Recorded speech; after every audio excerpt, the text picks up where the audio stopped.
Good afternoon. It is Wednesday, April 22nd, and you are looking at a live view of Falcon 9 as it awaits its 3:31 p.m. Eastern Time launch from Pad 39A at Kennedy Space Center in Florida. Hello from Spacex headquarters in Hawthorne, California. My name is Lauren Lyons, and I'm an engineer on the Starlink team here at SpaceX, and you are watching a live webcast for our 7th Starlink mission and our 7th mission this year. To date, we've launched over 360 Starlink satellites to orbit, and as a reminder, Starlink is a constellation of satellites that can provide high-speed, low-latency internet across the globe, particularly in remote areas where connectivity is limited or completely unavailable. The Falcon 9 booster that you see on your screen will be flying today for the 4th time. It previously supported Crew Dragon's first demonstration mission to the International Space Station back in March of 2019, the launch of the RadarSat constellation mission in June 2019, and the January 2020 launch of the Starlink mission. Just like our first stages, we are also starting to reuse our fairings. Today we are flying a reused fairing which previously flew on the Amos 17 mission last year. I mentioned that this booster flew on Crew Dragon's first demonstration mission to the space station, and if you follow SpaceX, you know the date for our second demo mission is May 27th. It'll be a historic mission launching American astronauts from U.S. soil to the International Space Station for the first time since 2011, and we'll touch on that more later on in the broadcast. If for any reason there is a hold on the countdown today, we do have a backup launch window opportunity tomorrow at 3:16 p.m. Eastern. So with that, all systems are go for an on-time liftoff this evening. Now, you may recall during our last Starlink mission, there was an early engine shutdown on Falcon 9's first stage during ascent. The Falcon 9 booster safely completed its mission as it was designed to in the event of an engine shutdown and delivered the satellites to their intended orbit.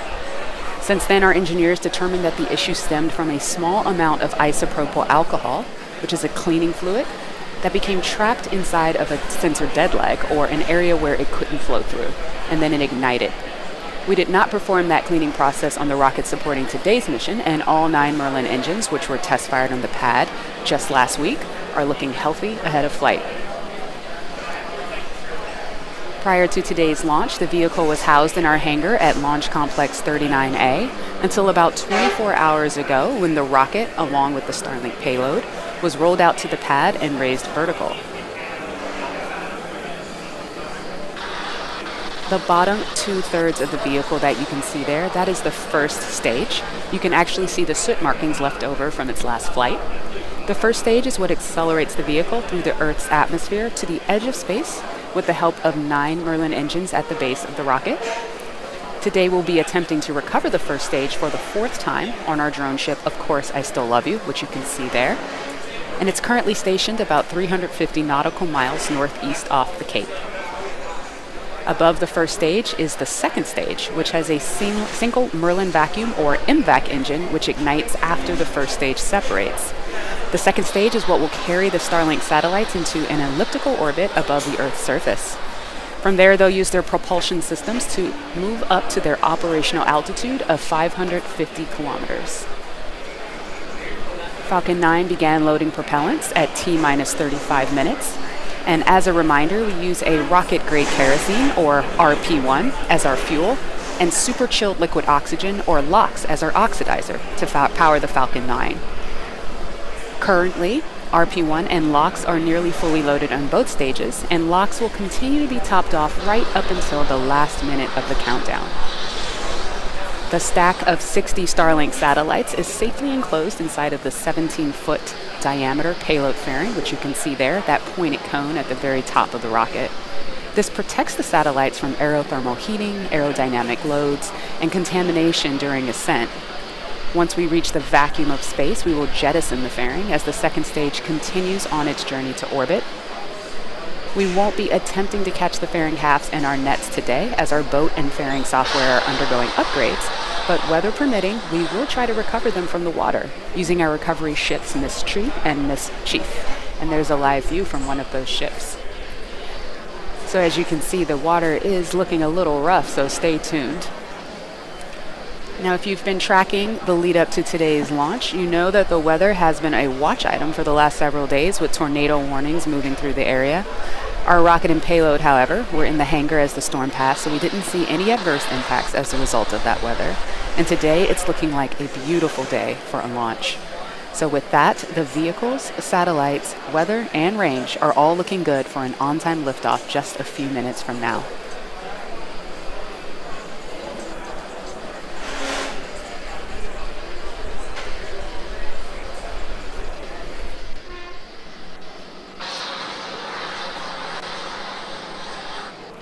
As I mentioned at the top of the webcast, SpaceX and NASA are now targeting May 27 for Falcon 9's launch of Crew Dragon's second demonstration mission, or Demo 2 as we like to call it. This will be the first time that a commercially built spacecraft will launch people to the space station, and the first time in nearly 10 years that the U.S. has launched astronauts into space from U.S. soil. Demo 2 is an end-to-end flight test from launch to docking to splashdown, and it is the final major milestone for SpaceX's human spaceflight system to be certified for NASA for operational crew missions to and from the International Space Station. Bob Behnken and Doug Hurley will be the first two NASA astronauts to fly aboard Crew Dragon after completing countless hours of training, both at SpaceX and at NASA's training facilities. Both the spacecraft and the launch vehicle are at the Cape and undergoing preparations, and as you may have seen on social, Falcon 9 is getting a special paint job for the Demo 2 mission. That's right, NASA has brought back the famous worm logo. As you can see the logo painted on the Demo 2 Falcon 9 booster in this picture. The worm was brought back to mark the return of human spaceflight on American rockets from American soil with the Demo 2 mission. Once Demo 2 is complete, and the SpaceX and NASA teams have reviewed all the data for certification, NASA astronauts Victor Glover, Mike Hopkins, Shannon Walker, and Jackson astronaut Soichi Noguchi have been assigned to fly on Dragon's first 6-month operational mission, which we are calling Crew 1 and are targeting for later this year. So we are currently just over 4 minutes away from liftoff, and Falcon 9 is moving into the final stages of the countdown. The first and second stages are nearly fully loaded with 1 million pounds of kerosene fuel and liquid oxygen.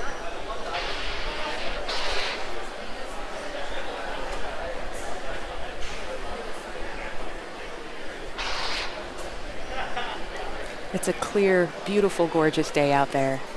It's a clear, beautiful, gorgeous day out there. The first stage should finish prop loading at T-3 minutes, and the second stage at T-2 minutes. And as I mentioned earlier, liquid oxygen is going to continue to top off up until just before liftoff. At T-60 seconds, be sure to listen for the call out that Falcon 9 is in startup. That means that the rocket's autonomous internal flight computers have taken over the launch countdown. The Starlink payload continues to be healthy. The Falcon 9 team is tracking no issues on the rocket. Weather is looking really good, and the range is green for launch. So with all that, let's just sit back and listen in to the last few minutes of the countdown.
Stage 2 lock sword is closed out.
LD is go for launch.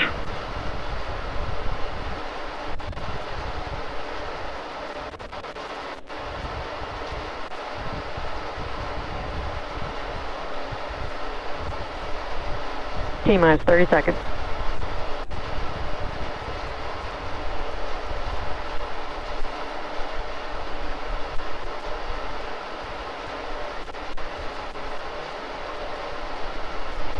T-minus 15 seconds. 10, 9, 8, 7, 6, 5, 4, 3, 2, 1, 0. Ignition. Liftoff.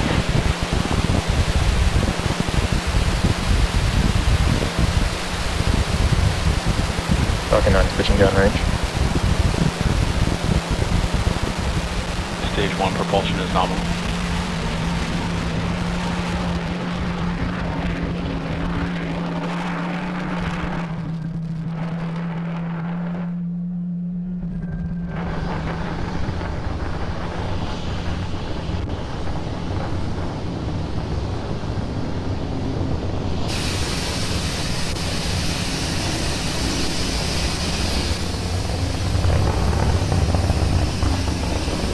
Power and telemetry nominal. As you can see, Falcon 9 has had a successful liftoff from pad 39A.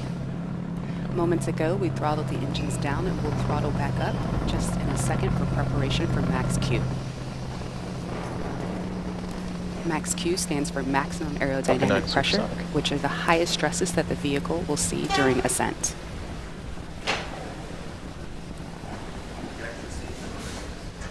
Maximum aerodynamic pressure.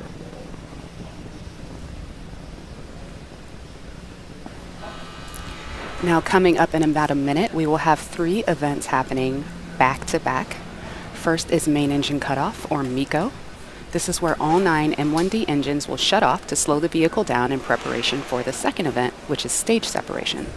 This is where the second stage will separate from the first stage, with stage 1 making its way back down to Earth for landing, and stage 2 kicking off that third event that I mentioned, which is SES1, or second engine start 1. This is where the MVAC engine will light up and propel the second stage along with the Starlink satellites to orbit.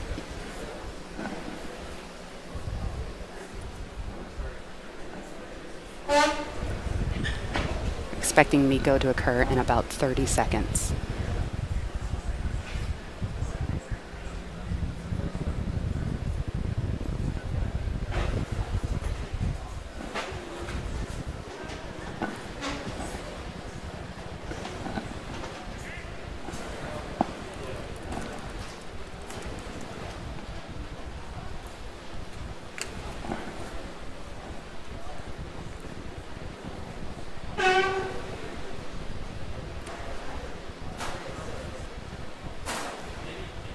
MECO. Stage separation confirmed. Successful MECO. Successful stage sep. And it appears we have reignited or ignited that second stage engine for SES1.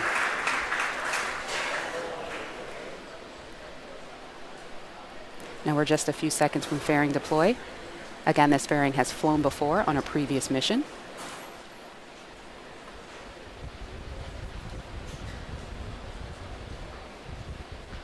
Grid fins are opening up. Fairing separation confirmed. And we have fairing separation. We have successfully reused this fairing. And now those halves are making their way back down to the sea, where hopefully we can scoop them up.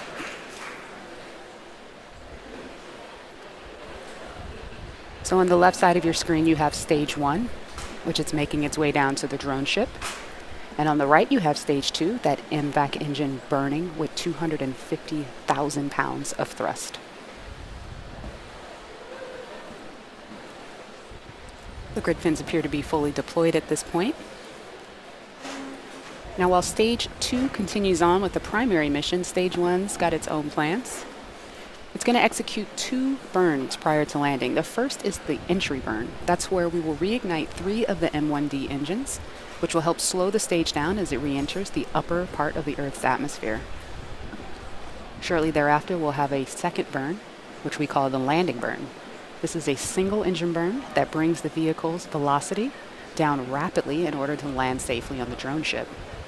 At the same time, during that burn, you'll see the landing legs that are currently folded up along the side of the rocket are going to deploy.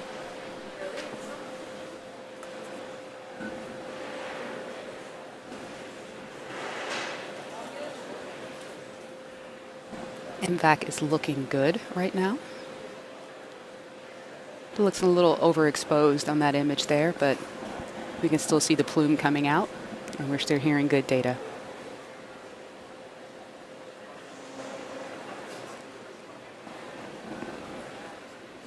So while we're 2 minutes away Stage from 2 is entry on a nominal burn, trajectory. just a note on these Starlink satellites, these 60 will be joining the constellation that's already on orbit. As we mentioned, we've launched more than 360 satellites. And again, these are to provide high-speed, low-latency internet to people down on that globe that you see on the right side of your screen.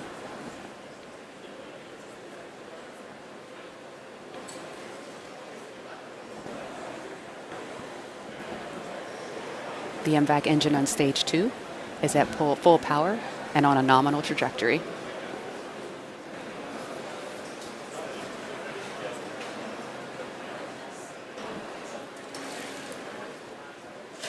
Now, as stage 1 is making its way down, again, there are no engines burning while it's doing this.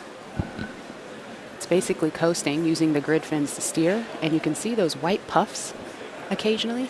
That's cold nitrogen gas that is being used for attitude control, part of our ACS system, or attitude control system.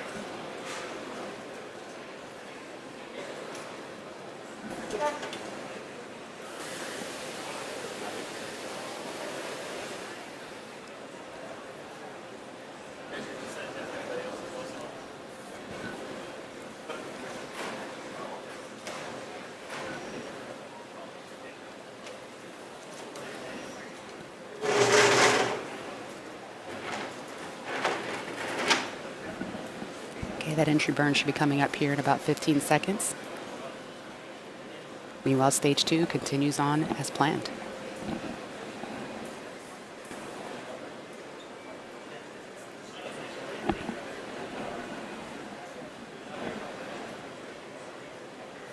Stage 1 entry burn startup.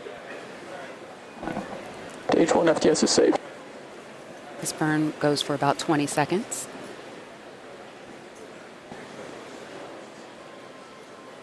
Four engines burning at once right Stage now. 2 continues to follow a nominal trajectory. Stage 1 entry burn shutdown. All right, successful shutdown of that entry burn. Meanwhile, stage 2 is looking great.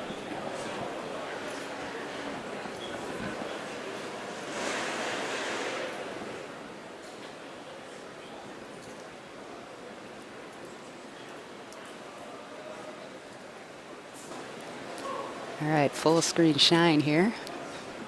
There we go.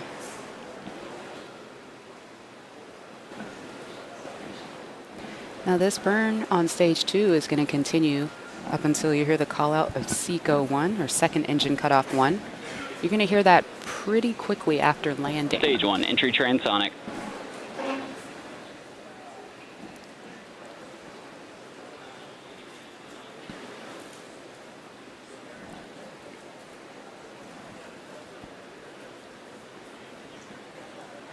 All right, MVAC D is beginning to throttle down, getting ready for that second engine cutoff.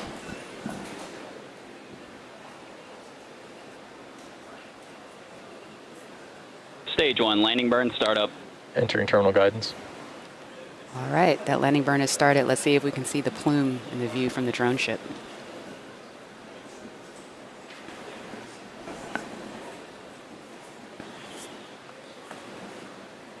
Stage 1 landing leg deploy. Stage 2 FTS is safe. There it is. Let's see. We have cheers. We have a rocket. Awesome. This is the 4th landing for this booster.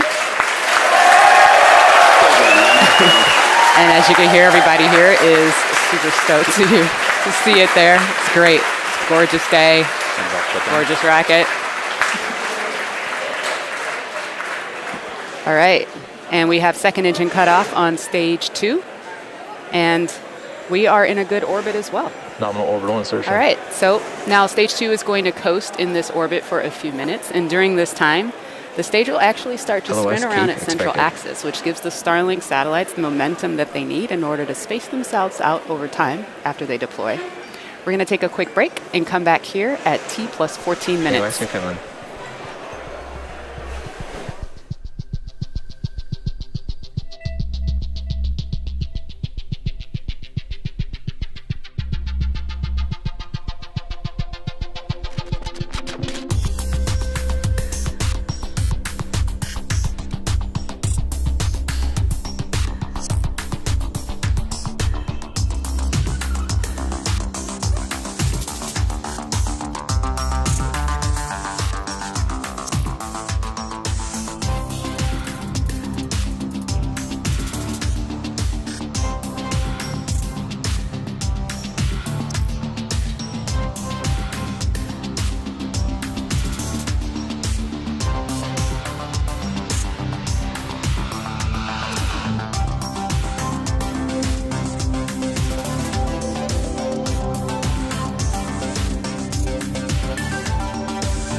Payload spin up.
Welcome back to the webcast for Starlink.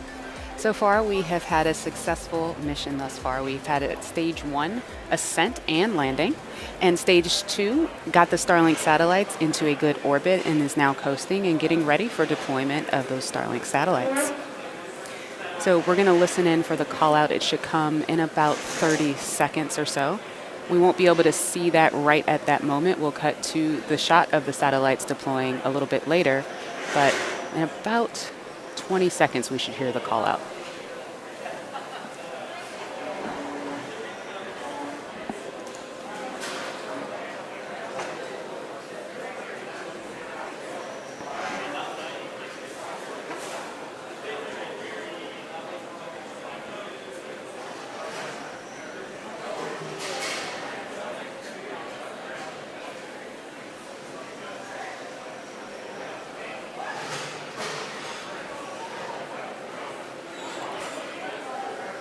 Payload deploy confirmed.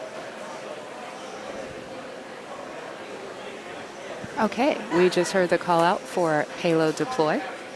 Now, as the satellites begin to separate over time, they're going to open up their solar array, and over the next, oh, there they go. All right, that's those 60 Starlink satellites. Look at that cool glow around them. Wow. Now, shortly after, as I was saying, after just coming up in the next, few hours or so, we're going to see the solar arrays deploy. And over the next days and weeks, the satellites will begin to distance themselves away from one another and use their onboard ion thrusters to make their way to their operational orbit of 550 kilometers. Sorry, that image just is always so beautiful and catches me each time. Now, with that, it brings our webcast to a close. We'd like to thank the 45th Space Wing for providing range safety today and the FAA for licensing today's launch. You can follow our website and social media platforms for updates on our next missions and milestones. So until next time, be well, and we'll see you next launch.